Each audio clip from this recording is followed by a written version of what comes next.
안녕하세요. 미국 주식론 대학의 미준입니다. 7월 21일 목요일 오늘의 미국 주식 뉴스를 시작합니다. 일주일 내내 상승장이 지속적으로 보여주고 있습니다. QQQ 주가 차트를 잠깐 보시면요. 이 QQQ라는 것은 나스닥 100, 그러니까 나스닥 지수에 들어가 있는 테크주 중에서 시가총액 기준으로 가장 커다란 100개의 기업을 모아놓은 ETF거든요. 이 ETF의 주가를 보시면 지난 5일 동안 무려 7% 넘게 급상승을 해왔습니다. 그래서 저도 오래간만에 포트폴리오를 잠깐 열어봤거든요. 7월 초에 비해서 주가가, 그러니까 저의 밸런스가 무려 4,500만 원이나 올라가 있더라고요. 그러면서 지난 6개월간 좀 많은 손실이 있었는데 어느 정도 많이 복구가 되고 있는 상황입니다. 모르긴 해도 여러분들의 구자도 저처럼 많은 발전이 있지 않은가 생각을 해보고요. 이번 상승세가 이대로 이어지게 될지 아니면 다시 한번 깊은 나락으로 떨어지게 될지는 사실 아무도 알 수가 없습니다. 자, 우리가 이렇게 주식시장의 미래를 알 수 없는 이유가 있는데요. 그건 다름이 아니라 아직 미래가 결정되지 않았기 때문입니다. 이번 주부터 본격화되고 있는 그 주식시장의 어닝 실적이 있잖아요. 그래서 각 기업들이 어떤 어닝을 발표하는가가 굉장히 중요한 하나의 변수가 될 것 같고요. 또한 다음 주 연준의 FOMC 미팅 결과도 굉장히 중요합니다. 그 밖에도 수많은 변수들로 인해서 갑자기 방향이 뒤바뀔 수 있는 게 증시다. 이렇게 우리가 좀 생각을 하면서 느긋하게 전략을 수립해야 될 것 같습니다. 혹시 여러분들 중에요, 이렇게 일주일 만에 주식이 막 7, 8%씩 올라갈 줄 알았으면 현금을 가지고 있지 않고 그냥 100% 다 주식으로 넣어놓을 걸, 이렇게 후회하시는 분들이 계신지 모르겠는데요. 다시 한번 좀 이렇게 생각해 보시면 어쩔까요? 만약에 우리가 현금을 10%, 20%라도 가지고 있지 않고 전 100%를 다 주식시장에 넣어놨으면요, 아마 이렇게 뭐 1년 가까이 그 테크주는 지금 베어마켓에 들어가 있었는데 이렇게 오랜 시간 동안 변동성 극심하고 이렇게 계속해서 추락하는 그런 주식시장을 보면서 아마도 견뎌낼 힘이 없지 않았을까, 그렇게 판단을 하고 있습니다. 따라서요, 지금 10%, 20% 정도 현금으로 가지고 있어서 주가가 올라가는데 참여하지 못하는 게 중요한 것이 아니고, 내가 주식시장에 넣어놓은 80%, 90%의 주식이 갑자기 급등하고 있다, 이 부분을 만끽하시기를 바랍니다. 자, 오늘도 현명한 미국 주식의 투자자분들을 모시고 진행하는 7월 21일 오늘의 미국 주식 뉴스 바로 시작합니다. 자, 오늘도 미국 증시 마감 시황 잠깐 짧게 살펴보겠습니다. S&P 500이 0.59% 플러스를 보였고요. 다우존스는 0.15% 상승했습니다. 나스닥이 가장 좋았고요. 무려 1.58% 추가적으로 성장을 하면서 어제 오늘 굉장히 좋은 추세를 보여주고 있고요. 러셀 2000도 1.57%, 따라서 중소형주 그리고 기술주, 성장주 대체적으로 굉장히 좀 좋은 모습을 보이면서 시장을 이끌어 나갔다, 이렇게 정리가 가능할 것 같습니다. 자, 성장주들의 성적표를 조금 살펴보면요. 펠로톤이 가장 좋았습니다. 17.45%나 주가가 하루 만에 올라갔고요. 자, 실버게이트도 16.32% 다시 한번 올라갔습니다. 이틀 연속으로 굉장히 좋은 주가의 상승을 보여주고 있고요. 코인베이스 14.3%, 유니티도 굉장히 좋죠. 13.66, 누홀딩즈가 13.51% 상승을 했고요. 차지포인트가 13.37%, 쇼피파이 11.99, 파이버 1.63%, 11.63% 올라갔고요. 자, UiPath가 9.64%, 데이터독 8.52, 아이온큐 8.25, 팔란티어도 8.24% 올라가면서 성장주들이요, 뭐 대체적으로 6%, 7% 정도 올라간 종목은 굉장히 많았습니다. 뭐 떨어진 종목이 거의 보이지 않을 정도로 성장주, 테크주들이 굉장히 좋은 모습을 보이는 하루였다, 이렇게 정리가 가능할 것 같습니다. 자, 다음은 메가테크 기업들인데요. 넷플릭스가 가장 좋았습니다. 7.31%나 주가가 껑충 뛰어 올랐거든요. 뭐 넷플릭스의 주가 상승 요인은 어제 제가 잠깐 방송에서 언급해드린 것처럼 어닝 결과가 의외로 괜찮았습니다. 굉장히 안 좋은 그런 구독자 감소 추세를 예상을 했거든요. 200만 명 정도 구독자가 줄을 것이다, 이렇게 시장에서 전망을 했었고, 실제로 가이던스를 그렇게 발표를 한 것이 넷플릭스 장본인이었습니다. 자, 그런데 막상 뚜껑을 열고나 보니까 이 구독자 감소 추세가요, 100만 명도 되지 않았거든요. 따라서 좀 어떻게 보면 굉장히 좀 테러블한 걸 기대하고 있었는데 배드가 나오면서 주가가 반등을 시작했다. 뭐 그만큼 주가가 최근 들어서 너무나 많이 빠졌기 때문에 이제는 좀 올라갈 때가 됐다라고 우리가 해석을 해볼 수가 있는 것 같고요. 자, 엔비디아도 4.8% 추가적으로 주가의 상승을 도모할 수 있는 하루였고요. 메타 플랫폼즈 4.16%, 아마존 3.85%, 애플이 1.35% 올라갔고요. 그 밖에 마이크로소프트 1.06%, 테슬라 0.80%, 구글도 0.07%. 따라서 뭐 빠지는 종목 없이 모든 종목이 상승세를 보였다. 이렇게 정리를 해드릴 수가 있습니다.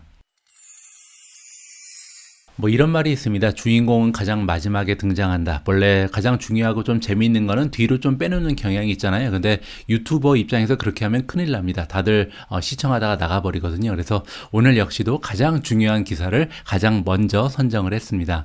자, 많은 분들께서 기다리고 계셨던 테슬라의 어닝 실적이 발표가 됐는데요. 어떻게 보면 굉장히 의외의 결과가 나타났습니다. 자, 빚이 나왔거든요. 자, 어떤 얘기인지 한번 들어보시죠. 2분기에 논갭 EPS가 나왔는데 2.27달러가 나왔고요. 이 수치는 시장의 전망치를 무려 47센트나 더 만들어냈습니다. 아마 예전에 방송을 보신 분들께서는 기억하실 텐데 테슬라 같은 경우는 비트코인에 투자를 하면서 순이익이 한 5억 달러 정도 손실을 봤거든요. 그럼에도 불구하고 지금 EPS가 0.47달러가 추가적으로 나왔다는 것은 대단한 실적이라고 우리가 칭찬을 해줘야 될 것 같습니다. 정말 엄청나게 비용 효율적인 운영을 하는 기업이구나라는 것을 여기서 다시 한번 확인을 할 수가 있었고요.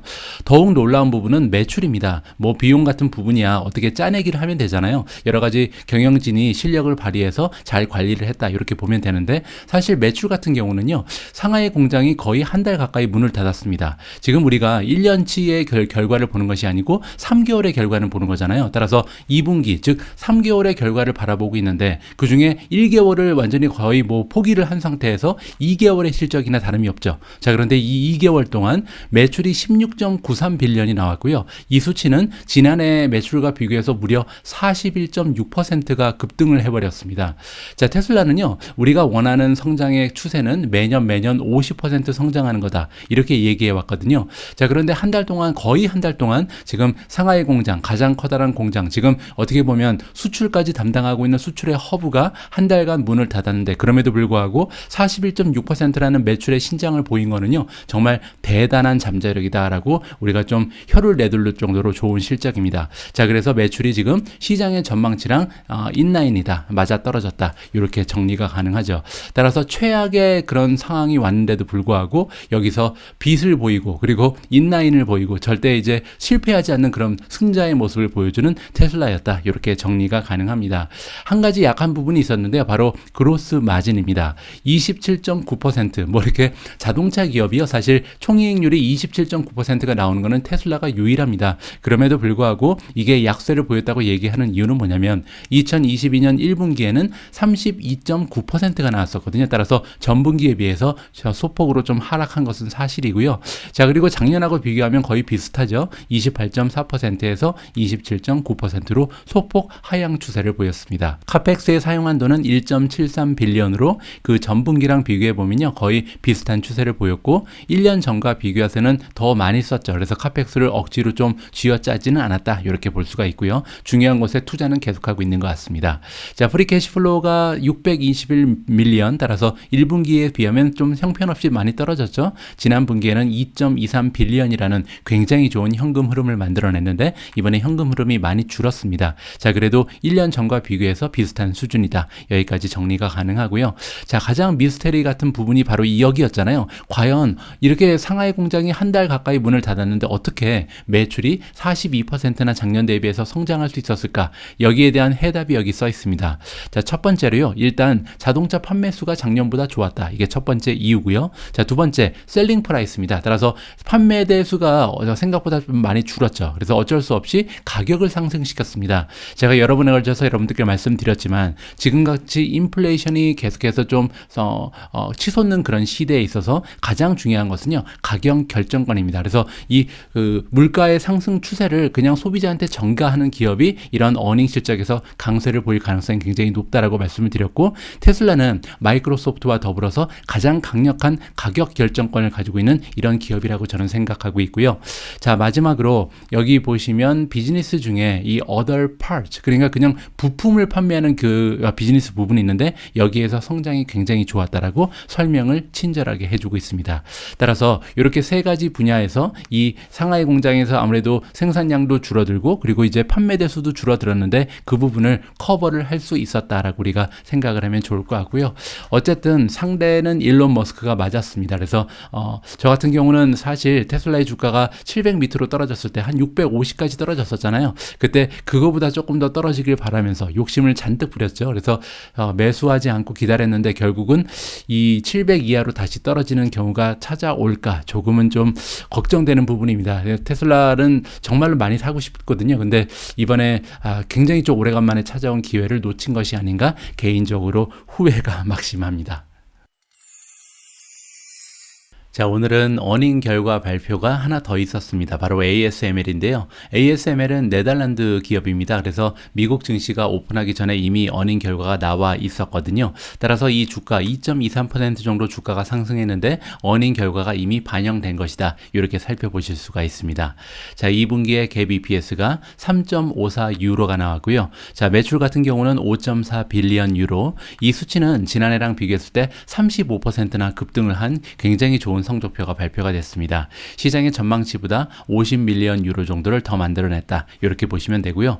가장 좋은 부분은 여기에 있습니다. 레코드 쿼터리 넷 부킹즈라고 나와 있잖아요. 넷 부킹, 즉 예약을 얘기하죠. 이 예약이 지금 2분기 들어서 8.5 빌리언 유로가 나타나고 있죠. 근데 매출을 보시면 5.4잖아요. 지금 현재 이번 분기에 실적으로 잡히는 것은 5.4 빌리언이지만 앞으로 미래의 판매를 미리 받는 것을 예약이라고 부르잖아요. 따라서 미래의 매출이 훨씬 더 좋아질 가능성이 여기에 지금 써있나 이렇게 우리가 이해를 해볼 수가 있죠. 예약이 이제 나중에 딜리버리까지 가는데 걸리는 시간이 어느 정도 되는지는 제가 잘 파악을 하지 못하는데요. 결국 시간이 흐르고 지금 받은 예약이 매출로 잡히는 때가 오면 그때 쿼터의 매출은 지금 현재 5.4 수준에서 8.0이 넘는 이러한 때가 반드시 찾아올 거라고 우리가 기대를 해볼 수 있는 좋은 수치입니다. 자, 총 수익률은 49.1%가 나왔고요. 가이던스를 보시죠. 가이던스가 어떻게 나왔냐면 지금 기대하기를 3쿼터에 세 번째 분기에 넷세일 매출이 5.1에서 5.4 빌리언 유로 사이가 될 것이다 라고 나와 있는데요. 지금 작년 같은 경우는 5.24 빌리언이었거든요. 따라서 작년 수준과 비슷하겠구나 라고 우리가 생각해 볼 수가 있습니다. 물론 조금 더 많은 실적을 발표할 가능성도 있지만 별로 차이는 느껴지지 않습니다. 따라서 성장이 다음 분기에는 좀 둔화되는 것은 사실인 것 같습니다. 자, 그로스 마진 같은 경우도 지난해에는 51.7% 했는데 올해는 49에서 50% 약간 둔화되는 게 사실이죠. 따라서 가이던스가 그렇게 엄청나게 좋은 가이던스를 주지는 못했습니다. 자, 그럼에도 불구하고 풀 이어 지금 2022년 1년을 보면요.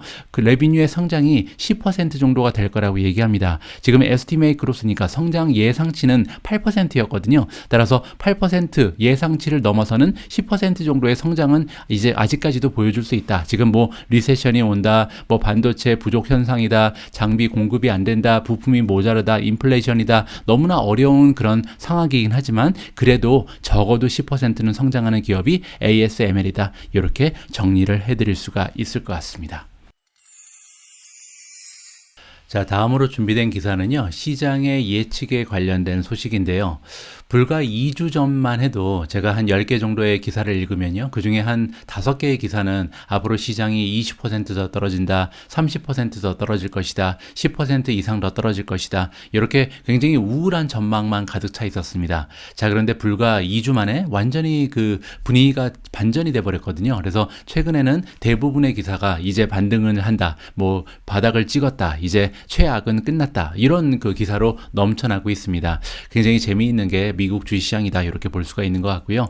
자, 그런데 이번 기사는 비록 이런 시장 전망에 관한 그런 기사들 중에 하나인 것은 맞지만요. 굉장히 좀 논리가 안에 들어가 있거든요. 역사적인 분석을 통해서 이러이러할 때는 반등을 보이는 경우가 굉장히 많았다. 이러한 식의 논리가 구성되고 있기 때문에 한 번은 우리가 읽어볼 필요가 있다라고 생각이 돼서 여러분들께 소개를 드리도록 하겠습니다.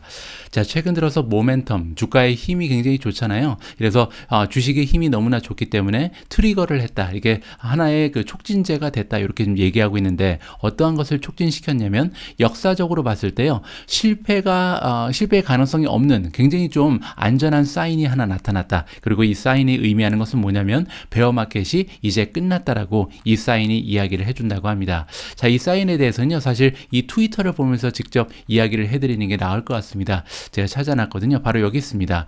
제이슨 고프포트라는 사람이 이제 올린 글인데요. 제목은 The Bear Market is Over. 이제 베어마켓은 끝났다라고 단정적으로 얘기를 해주고 있거든요. 그 이유가 굉장히 궁금하죠. 자, 먼저 여기 읽어보시면 현대 시장에 있어서 그러니까 최근의 주식시장을 얘기하는 겁니다. 뭐 과거 한 50년, 100년 정도를 얘기하는 게 보통이거든요. 그래서 이렇게 최신의 그 자료를 살펴봤더니 S&P 500은요. 결코 1년 동안 올라가지 못한 적이 없었다. 무조건 상승하는 게 100%였다. 이렇게 얘기를 해주고 있습니다. 자, 그러면 S&P 500 지수가 이렇게 1년 후에 반드시 올라가는 경우가 어떤 경우인지를 우리가 살펴봐야겠죠. 자, 여기 나와 있는데 어드밴싱 볼륨이라는 얘기가 나오거든요. 어드밴싱 볼륨이 뭐냐면 바로 어제 방송에서 제가 여러분들께 이런 얘기를 해드렸죠. 주식시장의 반등을 도모할 때 가장 중요한 게 뭐냐면 올라간 종목이 더 많은가 아니면 떨어진 종목이 더 많은가 이게 굉장히 중요하다. 이걸 우리가 브레스라고 부르잖아요. 그래서 일부 종목이 이렇게 선도를 하면서 주가 그 지수만 올라가는 것보다는 전반적으로 많은 종목들이 올라가는 것이 굉장히 중요하다. 이 부분을 여러분들께 설명을 드린 바가 있는데요. 그거랑 비슷한 맥락에서 이해를 하시면 됩니다. 어드밴싱 볼륨은 뭐냐면요. 전체 주식 중에서 올라간 종목들이 있잖아요. 이 올라간 종목들의 총 거래량을 어드밴싱 볼륨이라 그럽니다. 그래서 여기 보시면 전체 토탈 볼륨이 있죠. 그래서 총 거래량 중에 이 올라간 종목들이 차지하는 그 비중이 있을 거 아니에요. 그게 87% 이상 되는 요런 날을 우리가 좀 따져봤다라고 합니다. 지난 과거를. 그리고 이제 이 87% 이상 되는 상승을 도모하고 있는 종목들의 볼륨이 언제 나타나야 되냐면요. 52주 가장 그 저점을 찍고 한 달 안에 이 올라가야 되는데 3일 중에 이틀이 이런 일이 발생을 하면 따라서 전체 거래량 중에 87%가 이렇게 올라가는 추세를 보이는 것은 굉장히 드문 일인 거죠. 그래서 이런 일이 발생을 하게 되면 그리고 그것도 3일에 이틀 발생해야 됩니다. 한 번만 발생하면 안 되고 두 번 발생을 해야 되는데 그러면 S&P 500은 1년 후에 봤을 때 주가가 100% 올라가 있었다. 이렇게 지금 우리가 단정적으로 이야기를 해볼 수가 있는 거죠. 자, 여기에 나와 있습니다. 한번 보시죠. 자, 3일 중에 이틀이 올라갔다는 거죠. S&P 500이. 자, 그리고 여기 보시는 것처럼 85% 이상이 올라가야 된다. 따라서 전체 볼륨 중에 상승한 종목들이 차지하는 그 거래량이 있잖아요. 이 거래량이 85% 그 이상이 됐을 때 그리고 3일 중에 이틀인데 그냥 3일 중에 이틀이 아니고요. 52주 최의 저점을 찍고 나서 한 달 내에 이런 일이 일어나야 됩니다. 근데 지금 그런 일이 일어난 거거든요. 그런 일이 일어났을 때 과거의 실적을 보니까 주가가 일주일 후에는 보통 중간치로 1.3% 정도 올라가 있었고 한 달 후에는 5.5%, 6개월 후에는 13.7% 그리고 1년이 지나고 나면요. 주가가 무려 23%나 중간치로 올라가 있었다라고 합니다. 따라서 역사적인 분석을 봤을 때는 앞으로 1년 동안 주가가 23% 정도 지수 기준으로 올라갈 가능성이 굉장히 높은 거죠. 자, 그리고 더 중요한 건 뭐냐면 여기 확률이죠. 자, 과거에 이런 확률이 어느 정도 됐냐면 100%라는 겁니다. 자, 그러면 샘플이 몇 번 정도 있었냐가 굉장히 중요하죠. 과연 이런 현상, 즉 올라가는 종목의 비중이 그러니까 올라가는 종목에 들어있던 거래량이 전체 거래량 중에 85% 이상 되는 경우가 과연 몇 번이나 있었는가? 그러니까 52주 최저점을 찍고 나서 30일 이전에 3일 중에 이틀에 이런 일이 발생을 해야 되잖아요.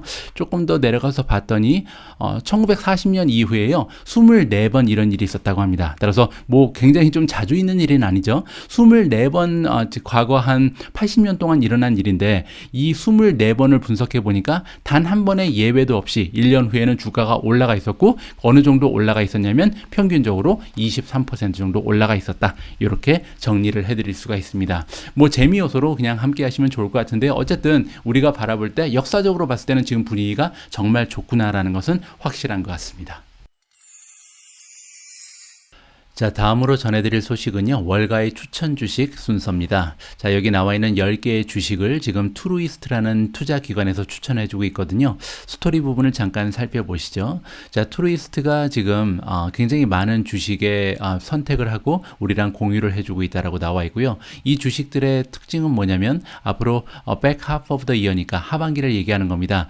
올해가 한 6개월 가까이 남아있죠. 한 5달 반 정도가 남아있는데 이 기간 동안 굉장히 좋은 주가의 흐름을 보여줄 수 있는 주식만 모아서 우리한테 추천을 해주고 있다. 이렇게 보시면 되고요. 실제로 이 투루이스트의 리스트에 들어가 있는 종목은 65개입니다. 근데 65개를 다 보여주는 것은 아니고요. 그 중에 10개만 우리한테 공개를 해주겠다. 이렇게 보시면 됩니다. 자, 어떤 주식들이 지금 나타나 있냐면 이 투자 기관에서 투루이스트에서 이제 주식을 찾기 위해서 많은 노력을 했겠죠. 그래서 지금 현재 상황으로 봤을 때 남아있는 기간 동안 2022년 말 정도가 되면 굉장히 좋은 수익을 올릴 수 있는 그런 종목들을 우리한테 추천해 준다라고 나와 있고요. 물론 이 주식들은요, 앞으로 계속 인플레이션이 좀 계속해서 치솟고 거기에 공급망이 이슈가 해결이 되지 않는다 해도 좋은 주가의 흐름을 보여줄 수 있는 잠재력이 있다라고 칭찬을 해주고 있습니다. 자, 한 가지 이야기를 해준다. 나는 어떤 점을 지금 강조를 해주고 있냐면요, 이 투리스트라는 그 투자 기관은요, 마켓 오브 스톡에 투자를 한다. 이게 무슨 얘기냐면 원래는 스톡 마켓이라고 부르잖아요. 따라서 우리는 시장에 투자하는 그런 기관이 아니라 이 주식에 투자하는 기관이다. 따라서 우리는 스톡 피커다. 이렇게 지금 얘기를 하고 있는 거죠. 우리는 어떤 주식이 가장 좋은 모습을 보일지 예상을 하고 집중 투자를 하는 그런 투자자라고 얘기를 하는 겁니다. 그 이유가 뭐냐면 우리의 고객들 중에 이제 기관 고객들이 있을 거 아니에요. 회사들이죠. 이런 그 고객들이, 기관 고객들이 어떤 그 종목을 찾고 종목을 원한다는 거죠. 그래서 이런 종목들이 상대적으로 다른 시장의 평균치보다 좋은 실적을 얻을 수 있는 이런 종목들, 그리고 절대 수치를 봐서도 좋은 수익을 올릴 수 있는 그런 종목들을 추천받길 원하기 때문에 우리는 항상 이렇게 시장보다 좋은 수익률을 올릴 수 있고, 그리고 절대값을 봐서도 좋은 수익률을 기록할 수 있는 그런 종목을 항상 찾아 헤맨다. 그래서 만들어진 10개의 그 리스트에 들어가 있는 종목을 우리한테 소개를 해주고 있습니다. 자, 지금 현재 매수를 하면 좋은 주가의 흐름을 보일 가능성이 높은 10개의 주식입니다. 첫 번째 티커네임은 SHAK고요. 쉐이크 쉑 INC가 선정이 됐습니다. 제가 제일 좋아하는 버거 체인점이고요. 두 번째 파이브 빌로우, 세 번째는 오렐리 오토모티브고요. 다섯 번째는 시그나 코퍼레이션입니다. 여섯 번째 블록이 선정이 됐고요. 일곱 번째 도어대시, 여덟 번째 아마존닷컴, 여덟 번째 바이오젠, 아홉 번째 메리엇이고요. 마지막 열 번째로 비자가 선정이 됐습니다. 자, 여기까지 이렇게 전해드리고 이 10개의 주식이 좋다 그러더라. 이렇게 끝나기가 좀 아쉬워서 제가 투리스트 하반기 탑픽 10종목을 가지고 이제 포트폴리오를 만들어 봤거든요. 자, 들어가서 직접 보니까 그렇게까지 좀 매력적인 종목이 사실 보이지가 않습니다. 자, 가령 예를 들면요, 레이팅을 좀 보여드릴게요. 이 레이팅을 보면 퀀트 스코어가 나와 있잖아요. 지금 4종목이나 퀀트 스코어가 빨간색입니다. 그래서 지금 수치적으로 분석했을 때 굉장히 좋지 않은 모습을 보이는 종목이 4개나 된다. 뭐 DASH, 도어대시죠. 그리고 스퀘어, 블록이죠. 그 다음에 쉐이크 쉑도 안 좋고요. 그 다음 파이브도 굉장히 좋지 않은 그런 추세를 나타내고 있습니다. 자, 그리고 또 한 가지 좀 보여드리고 싶은 점은 밸류에이션인데, 밸류에이션 PE 레이쇼를 기준으로 하니까요, 현재 시장에는 굉장히 좀 밸류에이션이 많아 떨어진 이런 성장 주식들, 테크 주식들이 많이 있잖아요. 뭐 심지어는 뭐 페이스북 같은 기업은 뭐 13배, 14배면 살 수 있는 수준이고, 구글도 20배 정도면 구입을 할 수가 있습니다. 그런데 지금 PE 레이쇼를 보시는 것처럼 여기에 나와 있는 이 종목들은 PE 레이쇼가 한 종목, 이 CI는 이제 시그나거든요. 시그나 코퍼레이션을 제외하고 나머지 종목들은 다 20배 넘는 그런 PER을 줘야 매수를 할 수 있는 이런 종목으로 나타나 있습니다.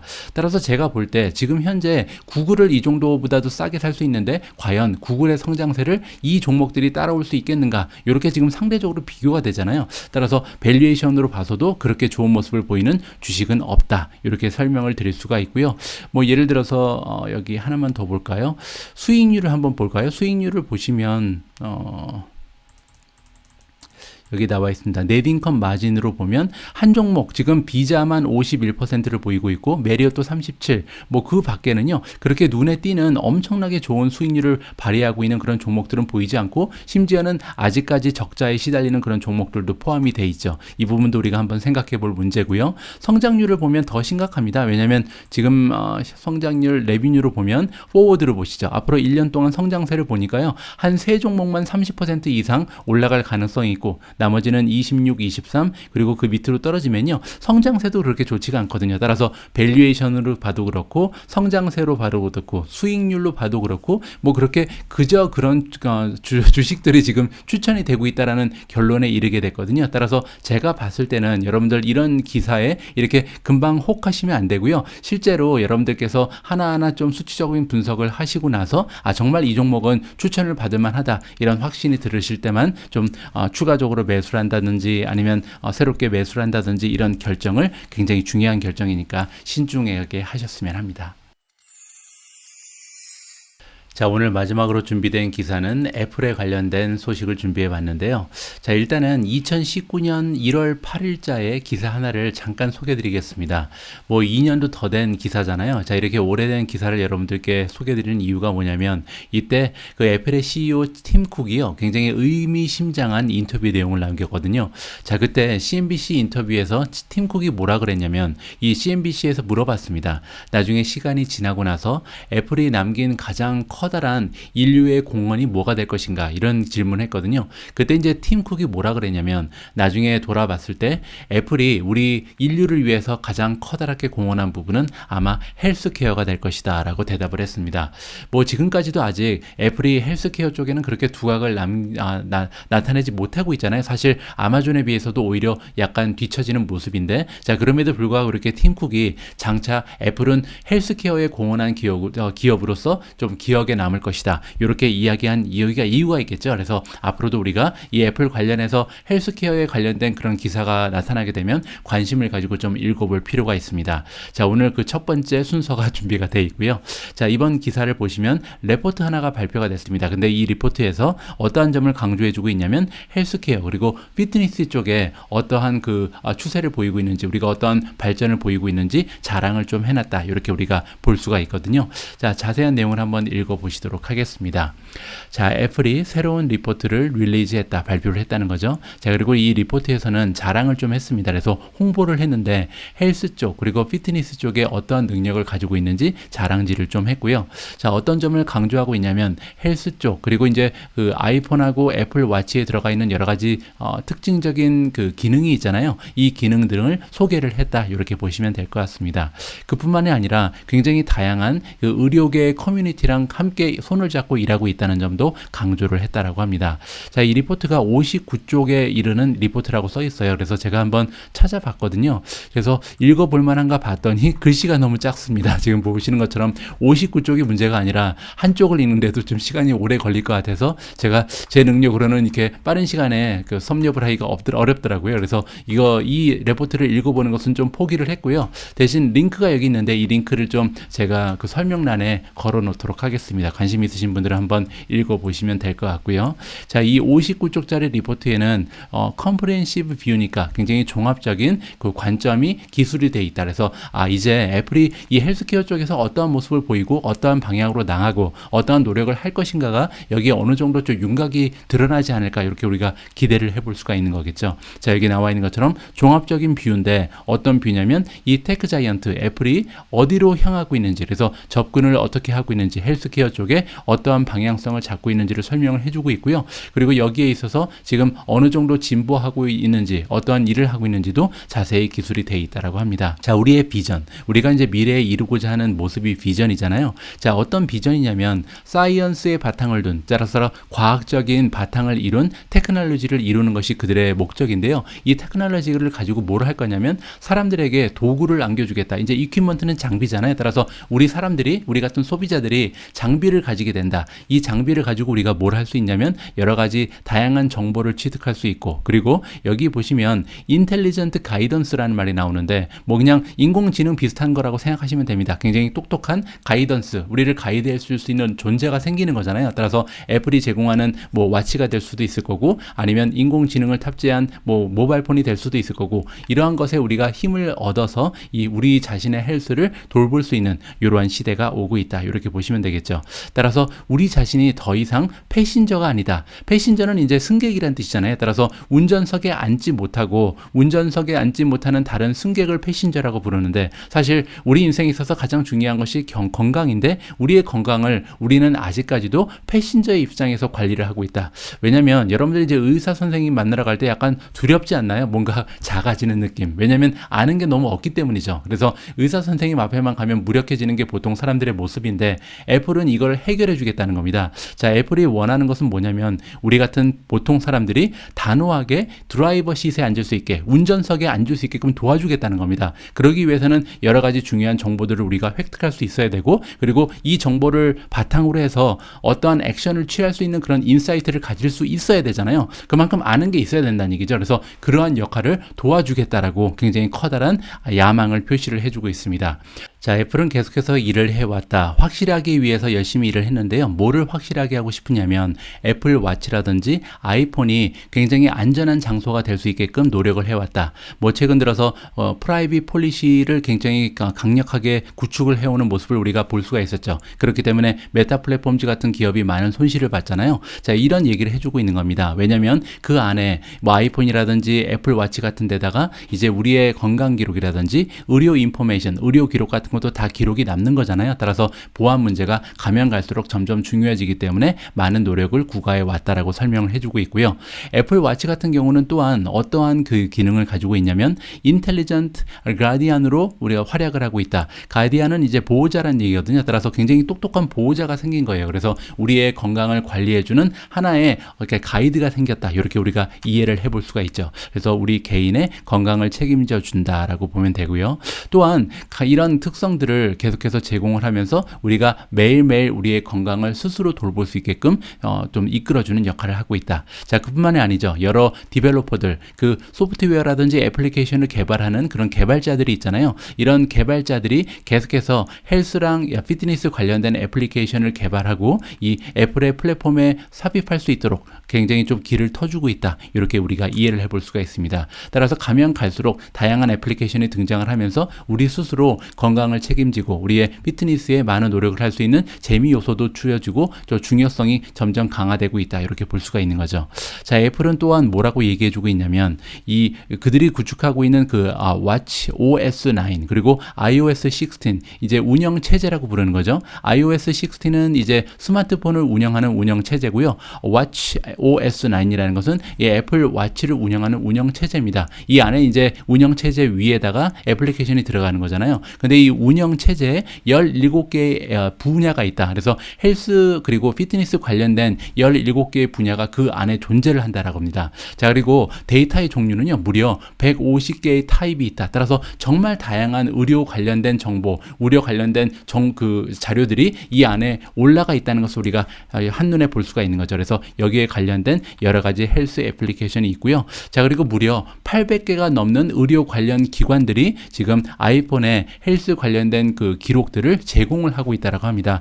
따라서 지금 아까 그 팀 쿡이 했던 얘기, 그리고 애플이 지금 좀 보여주고 있는 발전의 모습을 종합해서 우리가 조금 유추를 해보자면요, 애플은 플랫폼이 되고 싶은 것 같습니다. 따라서 우리 개인들의 그 건강 기록이라든지 다양한 정보, 이 데이터를 이 애플이라는 플랫폼을 통해서 가지고 있고요. 가지고 있을 뿐만 아니라 이 데이터를 어떻게 이 개인들이 활용할 수 있고, 또 개인뿐만이 아니죠. 각종 의료기관에서 이 애플을 통해서 정보를 흡수하고 이 정보를 활용을 해서 우리 개인들의 건강을 증진시키고, 우리가 혹이나 좀 아픈 일이 생긴다거나 질병에 걸리게 되면 우리의 개인적인 데이터를 활용을 해서 적절한 치료법을 적용할 수 있는 이런 쉬운 방법을 만들어내는 그런 단계에 있다. 저는 개인적으로 그렇게 판단을 하고 있습니다. 어쨌든 애플 그 헬스케어 관련해서는요, 이제 시작이 불과한 것 같습니다. 앞으로 뭐 애플 카도 그렇고 애플의 헬스케어 쪽도 지속적으로 기사도 계속 읽어가면서 어떠한 발전의 모습을 보이는지 직접 우리 눈으로 확인하는 것이 가장 중요하지 않을까 생각을 하고 있습니다.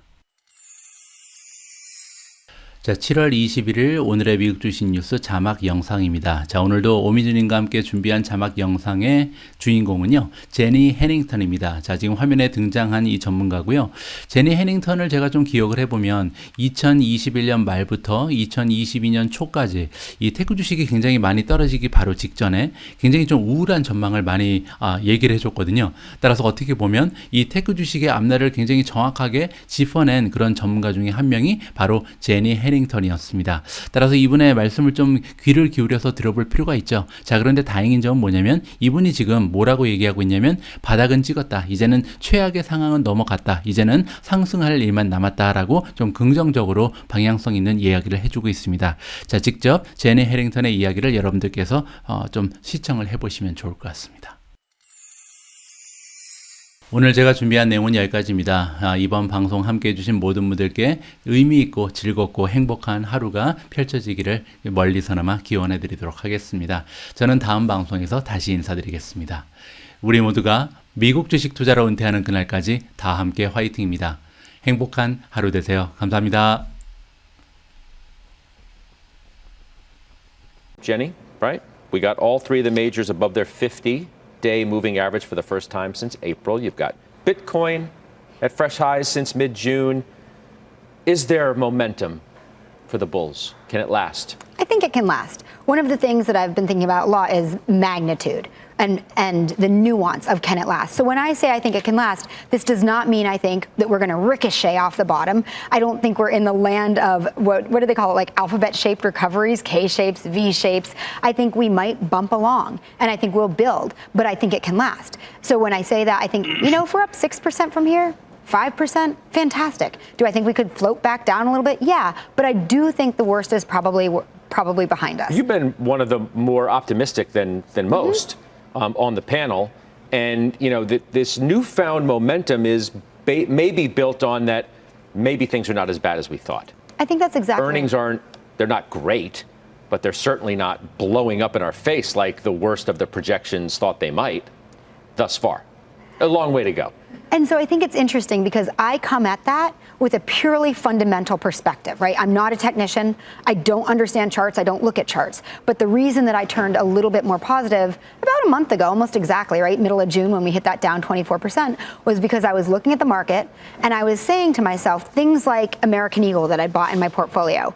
That I thought had wildly over discounted how bad the consumer was going to get. You had a stock that was trading at 6 times earnings, that had already announced that it had lowered their earnings from $3 a share to $2 a share, and the stock was down from 38 to like 12 at that point. And you see those kinds of things and you think, okay, a lot of information's in the stocks, a lot of information's in the market. We have something to build on from here. So looking at both the individual stocks and the market back then trading at 15.5-ish times, doing the work of having traded down from 21 times, it just seemed to me like a lot of bad news was in it. So yeah, as we hear these earnings expectations or earnings reports that are not as bad as expected, we have something to grow from and build from.